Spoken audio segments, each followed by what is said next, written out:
Rani tak pernah menyangka, suara tawa perempuan di ujung telepon suaminya akan menjadi awal dari segalanya. Awal dari pengkhianatan, awal dari hancurnya rumah tangga, dan awal dari malam ketika ia harus menyentuh tubuh Gilang yang sudah tak lagi bernyawa. Rani duduk di ruang tamu rumah kontrakannya yang sederhana, menatap layar ponsel yang tetap gelap meski sudah berkali-kali ia cek. Sudah lewat jam kerja, tetapi suaminya, Gilang, belum juga pulang. Sejam sebelumnya, ada pesan singkat masuk, ada rapat mendadak. Aku telat pulang. Alasan lama yang sudah terlalu sering dipakai. Namun sore itu terasa berbeda. Ada sesuatu dalam dada Rani yang mengencang, ketakutan yang ia tolak, tapi tidak bisa ia hilangkan. Telepon berdering. Nama Gilang muncul. Halo, Mas? Tanya Rani cepat. Ran, aku nggak bisa pulang. Ada deadline gede. Di belakang suaranya terdengar suara lain, tawa perempuan, samar tapi menusuk. Kok kedengaran ramai ya? Hah? Anak-anak kantor masih diskusi. Aku tutup dulu, ya? Mas? Sambungan terputus. Rani menatap layar yang kembali gelap, merasakan perasaannya retak pelan-pelan. Saat tiba di kantor, Rani berusaha menyembunyikan mata sembabnya dengan bedak murah. Tapi Reza, rekan satu kantornya, langsung menyadari. Pagi, Ran, sapa Reza lembut. Pagi, Za. Kamu kelihatan gak sehat. Gilang lembur lagi. Rani hanya diam. Reza menatapnya sejenak, lalu berkata lirih, kalau kamu mau cerita, aku ada. Rani tersenyum hambar. Baik sekali laki-laki itu, terlalu baik untuk hati yang sedang melemah seperti dirinya. Saat makan siang, Rani membuka bekal sop dingin ketika Reza datang membawa 2 bungkus nasi Padang. Ia memaksa Rani makan salah satunya. Mereka sedang makan ketika Maya masuk. Ran, kamu lihat Instastory tadi malam? Rani menoleh cepat. Instastory apa? Maya menunjukkan fotonya. Dan di situ, jelas terlihat, laki-laki berkemeja biru, kemeja Gilang, duduk berhadapan dengan seorang perempuan berambut panjang. Jantung Rani runtuh.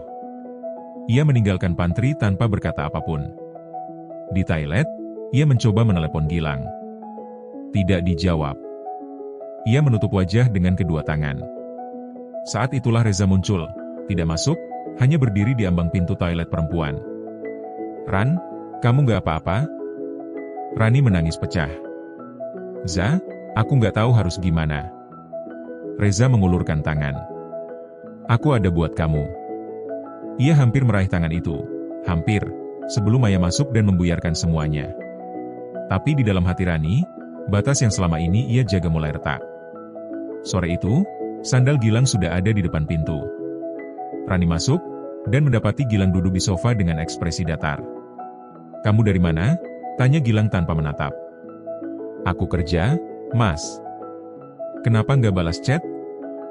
Aku sibuk. Gilang menghela napas. Ran, kita perlu bicara. Rani menunggu, jantung berdebar. Belakangan ini kamu dingin. Kamu curigaan. Kamu beda. Rani mengerutkan kening. Aku beda? Mas yang foto sama perempuan. Itu klien. Klien yang gandeng lengan Mas? Gilang bangkit. Jangan bikin masalah kecil jadi besar.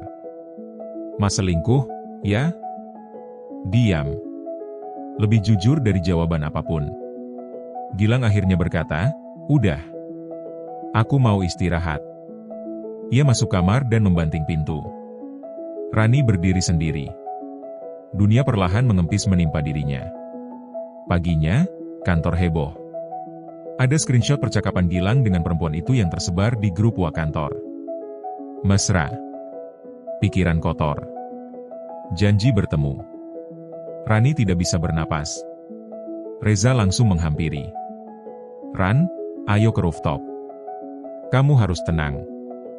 Di rooftop, Rani menangis seperti tak pernah menangis sebelumnya. Za, aku takut pulang. Reza menatapnya lama. Kalau kamu butuh tempat aman, aku antar ke rumah kakakku, atau rumah kakak kamu. Kamu nggak harus ketemu Gilang. Za, Kenapa kamu baik banget sama aku? Reza menelan ludah, lalu akhirnya mengaku, aku sayang sama kamu. Dunia Rani berhenti sesaat. Dan anehnya, untuk pertama kalinya setelah lama, ia merasakan hangat, walau datang dari arah yang salah. Sore itu, Gilang tiba-tiba muncul di kantor. Wajahnya tegang.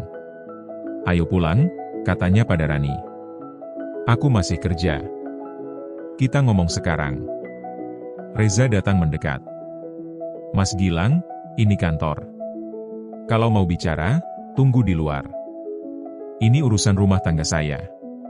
Kamu jangan ikut campur. Rani akhirnya berkata, Za, nggak apa-apa. Aku keluar. Di luar, Gilang langsung menuduh, kamu bikin malu aku, Ran. Chat itu nyebar. Kamu aduin aku ke kantor? Aku bahkan baru tahu. Kamu berubah. Semua gara-gara Reza. Mas yang berubah duluan, kata Rani lirih. Gilang terdiam. Aku, gak mau pulang hari ini, lanjut Rani. Karena dia, ya? Karena aku butuh tenang. Gilang terdiam, tapi tatapannya penuh bahaya. Dan Rani tidak salah. Bahaya itu belum selesai. Malam itu, Rani memutuskan tinggal di rumah kakaknya. Reza mengantar sampai depan, memastikan ia aman. Sebelum pergi, Reza menahan tangan Rani sebentar. Kalau kamu butuh aku, kapanpun, aku ada. Rani hanya bisa mengangguk, matanya merah. 10 menit setelah Reza pergi, ponsel Rani berdering. Nomor tak dikenal. Ran? Suara Gilang. Rani tercekat. Mas? Kamu di mana? Di rumah Kak Sari. Diam panjang. Terlalu panjang. Lalu Gilang berkata pelan, suara yang tidak pernah Rani dengar sebelumnya. Ran, jangan salahin aku atas apa yang terjadi nanti. Bulu kuduk Rani berdiri. Apa maksud Mas? Gilang? Telepon ditutup. Rani panik. Ia menelepon Reza berkali-kali, tapi Reza sedang menyetir dan ponselnya silent. Ia menghubungi Gilang lagi, tidak diangkat. Lalu tiba-tiba suara teriakan dari luar rumah kakaknya. Orang-orang berkerumun di ujung gang.